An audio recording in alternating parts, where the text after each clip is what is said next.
Welcome to this very special edition of the KJ Masterclass Live, the show which ensures that you profit from your time spent here with experts, either through the industry insights, information, or simply learning from them. And today we have Shane Perry, a successful entrepreneur and an achievement coach. He's renowned for his deep understanding of human behavior and his ability to empower individuals to get out of their own way and finally achieve their goals. Welcome to the show, Shane. Thank you, RJ. Happy to be here. You are welcome to the show, Shane. You are welcome to India in this online form. And I'm sure not just in India, but a lot of people across the globe will benefit from what we are going to talk right now. We'll be talking about how we can disrupt mediocrity and unleash high performance. Before that, Shane, if you can tell us a bit about your journey, so that people can know more about you directly from you and remove me as the mediator, as the one who is coordinating, so that people learn more better about you from you. Sure, RJ, absolutely. This journey for me started about 30 years ago when I've in a business, and that business is primarily focused on locating people, bringing them into my business and mentoring them and teaching them how to be successful and helping them build their own business and really carve out a great life for themselves. And during my first few years, I could never understand. I could never understand why somebody could be out there. They don't like their life. They don't like the money they make. They don't like their lifestyle. They don't like their job.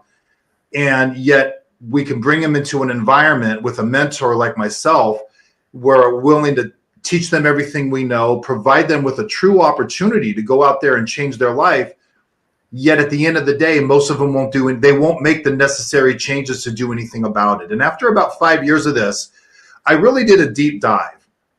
I did everything from purchasing college textbooks on psychology to reading everything I could. I went on about a 5-year run where I wanted to learn what are the things that really make up the psychology of people? In other words, why is it that we behave the way that we do? Why do we do the things that we do? And I was really able to gain a true understanding of people. And I didn't realize it at the time in my business, but I had put together a system and a process to really help people with their thinking, help get in their heads, get them out of their own way, where they would start doing the things they needed to do to set goals and achieve them and take areas of their life to new levels. And over the next 25 years or so, I built one of the biggest businesses within this company and industry. I became a 7-figure earner. I took a lot of people to high levels of success. And I've been retired from that business for about 10 years now. Well, semi-retired. It runs itself. I'm involved, but not very. So I've been kind of retired. And then I started taking this process that I would teach these people in my business, and I started teaching it to other corporations, other industries, a lot of fitness, a lot of personal trainers, things like that. And 2 years ago, I suffered the loss of my 19-year-old daughter. She passed away unexpectedly. And that was a real paradigm shifting moment for myself. And I really kind of took stock in what is it that I want to do? What am I passionate about? And I love helping people. I love teaching people how to break out of their predisposed mentality and truly go out there and live the life that they desire. So then I created Disruption Factor. We just came out with our first online course, and we're just taking things to that next level right now. But it's got a real focus on goal setting, because anything that somebody wants to do with their life begins and ends with their ability to set goals and do what's necessary to achieve them. And so that's where we are right now, and that's how we got here. Right, right.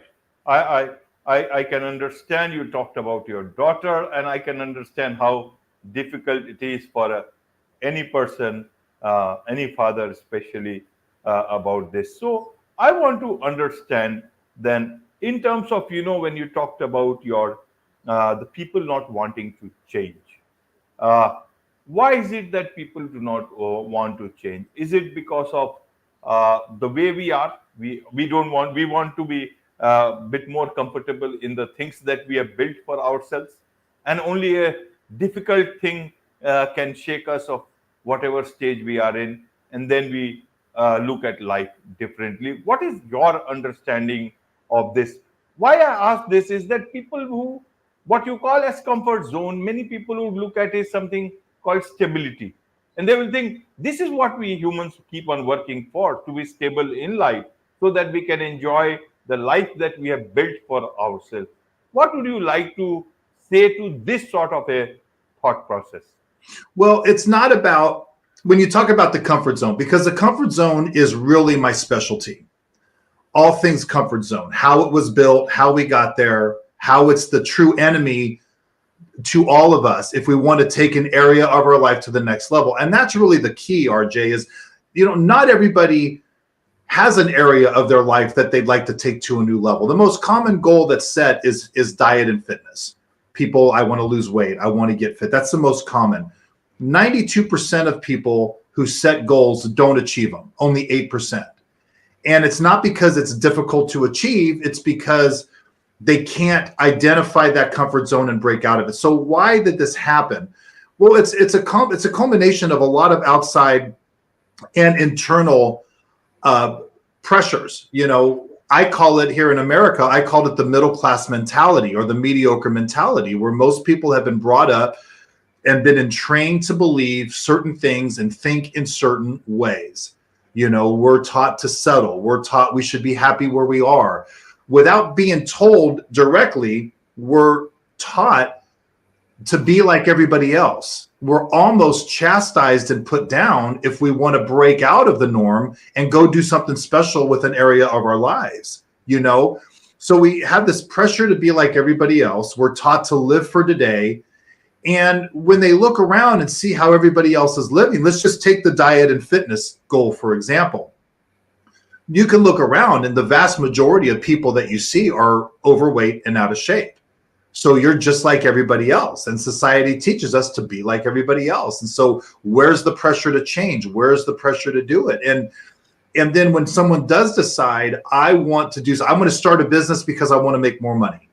I want to pursue a passion. I want to be a better parent. I want to be a better spouse. I would maybe something spiritual. I want to lose weight. I want to feel better about myself. And they decide to venture out, they really get hit with leaving that comfort zone. And that's the number one thing that keeps them there. And we also have these preset paradigms, which is really a paradigm in its simplest form is our worldview on how we look at things. So if I'm someone and I want to lose weight, but my paradigm, my view is I've been heavy my whole life. I've tried diets before. They've never worked. That's how most people's paradigm will hold them back. That's not a good outlook going into a new, I just set a goal, I want to lose 20 pounds, but I've been heavy my whole life and I've tried diets before and they didn't work. That's your paradigm. So we need to go to work on that paradigm. We need to change the way you think in a tangible as well as an intangible manner. Right. So how do I know whether I am in a comfort zone and that I need to get out, or I am in a comfortable zone which is okay for anyone, and that is what we work for? How do I differentiate as an individual? Sure. First of all, we all want to be comfortable. We want to build a life of comfort. Okay, that's obviously different than the comfort zone that you need to escape in order to take an area of your life to a better level, to a new level. And I keep referring to diet and fitness because that is the most common goal. Well, so what happens is, first of all, RJ, most people, they don't know how to properly set goals. Setting goals is one of those things like, oh, you need to set a goal and you need to write it down. And most people blow that off. You actually have to do that. You need to really articulate your goals. You need to set a 90-day goal, a 6-month goal, and a 2-year goal. Ideally a 1-year as well, but at least a 90-day, 6-month, and a 2-year goal. Then you need to create a strategy. Then you need to understand that the thing that's going to keep me from achieving that goal is this comfort zone that I've created. Now, the comfort zone in terms of what we're talking about is really your lifestyle, your habits, and your routines, right? So I'm used to eating what I want. I like to eat sweets at night. There's really no discipline with my diet, if you will. So if I want to lose weight, for example, I'm going to need to clean out my pantry. I have to stop eating at a certain time. There's a lot of foods I can't eat.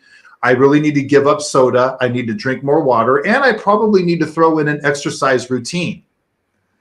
When you do that, and again, this is just one goal. There's all kinds of different goals. But when you do that, the first thing that you're going to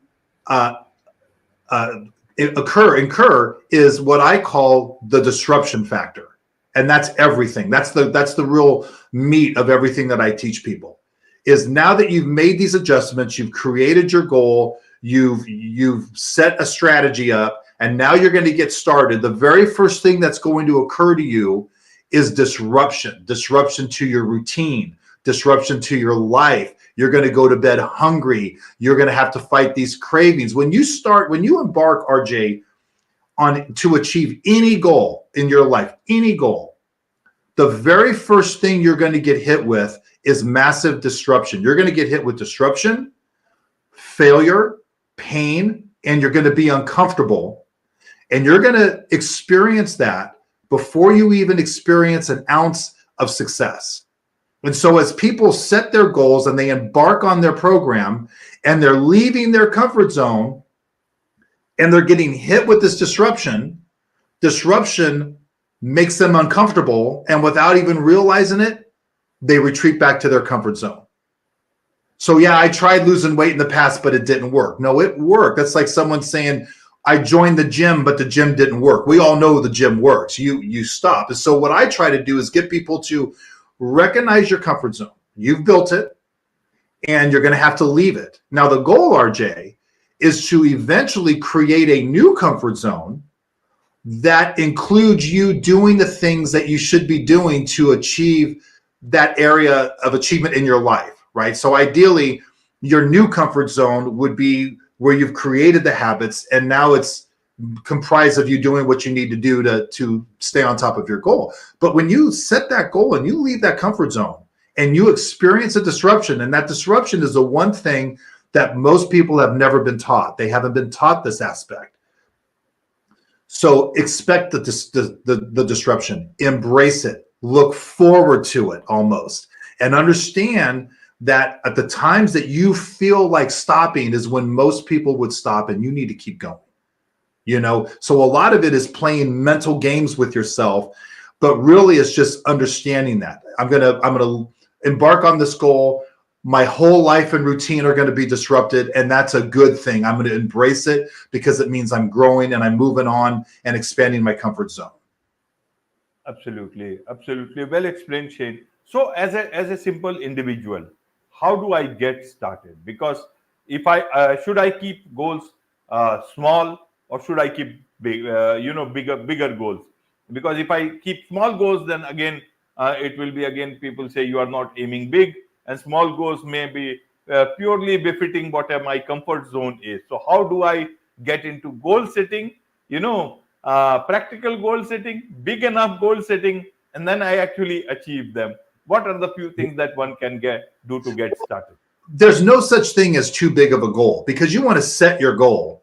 But then after you set your goal, you're going to strategize. And as you strategize how you're going to get there, that's made up of the little goals, the little steps along the way. So don't be afraid to set a big goal, but it's imperative that you do some research.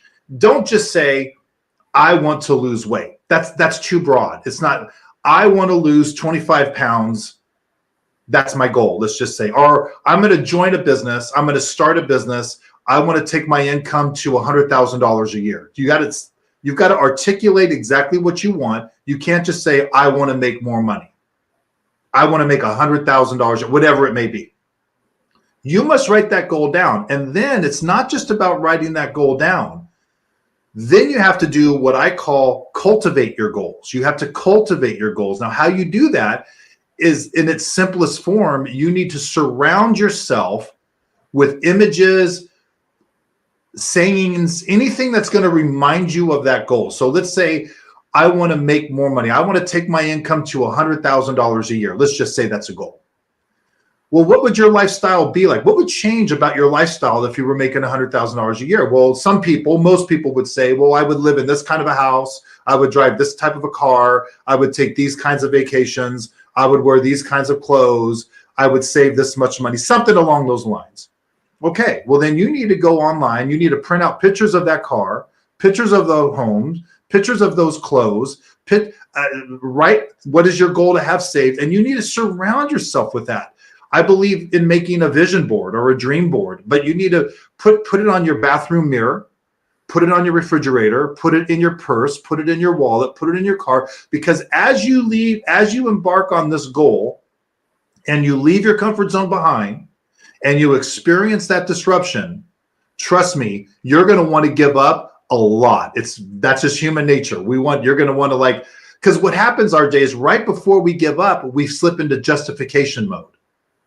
Right. Well, it's not like I'm that out of shape. It's not like I'm broke. It's not like my life is miserable. When someone starts talking like that, that means they've entered the justification phase, and they do that right before they're ready to give up. They need to justify them giving up on their goal. That's going to happen a lot, all the time. So you need to surround yourself with your goal, cultivating that, so you're constantly reminded what I'm going for. But along those lines, RJ, and just as important, and this is something that is not ever talked about, because in the self-improvement mental mindset world, we're taught positive thinking. You got to think positive. You've got to be positive. And you have to think positive. But there is such a thing as negative motivation. And you need to not be afraid of that. In other words, people will fight harder to avoid failure and pain than they will to gain success and pleasure. Okay. I'll fight harder to not gain weight than I will to get in peak shape. People will fight harder to not go broke than they will to get rich. So part of that negative motivation is part of your goals. You need to write down, what are you leaving behind? What is it that you're leaving behind? Right? So what about where you are? There's something that inspired you to set this goal in the first place. If it's losing weight, it's like you don't like how you look in the mirror. You don't like how winded you get going up a flight of stairs. If it's a business or more money, it's because you really don't like your job and you hate saying no to your kids. You want more options for your family. You need to cultivate that. That's what you're leaving behind. And then you need to think about, as you set this goal and you embark on it, you need to think a year down the road, 6 months, a year, 2 years down the road, how am I going to feel if I look back and I gave up? Right? In other words, because we've all felt this as well, because we've all set goals and we've all given up on those goals. You need to think to yourself, look, a year from now, God willing, a year from now is going to come. I'm going to be here a year from now. If I give up on this, how am I going to feel when a year comes by and I have this thought, and this thought goes something like this? Where would I be right now if I just wouldn't have given up? And that, RJ, is a gut-wrenching thought that most of us have already experienced. And I'm here to tell you and your audience that cultivating what it is that you're leaving behind, thinking about why are you doing this in the first place? And think and reminding yourself of that thought of down the road, if I give up, how am I going to feel? Those two things will actually keep you inspired to keep going more than the idea of how great it's going to be when you get there, if that makes sense. These are big, big things that, again, most people, when it comes to goals, like write down a goal and get a plan and let's get started. They haven't been taught this mental gymnastics that you have to do to get through this. So hopefully that makes sense. Absolutely. So let's talk about your disruption factor. What is this, and what can people learn from this teaching system of yours? Well, disruption factor, well, it's again, that's the primary focus of everything I teach, is really embracing, overcoming the disruption that occurs when you decide to take an area of your life to a new level. So that's the company. And it's, I have right now, we just launched my first online course, and it's called From Comfort Zone to Success, where it's 10 modules, 21 videos. And it just really walks someone from the goal setting process all the way through to the final end of what you need to do to achieve goals. That's disruption-factor.com.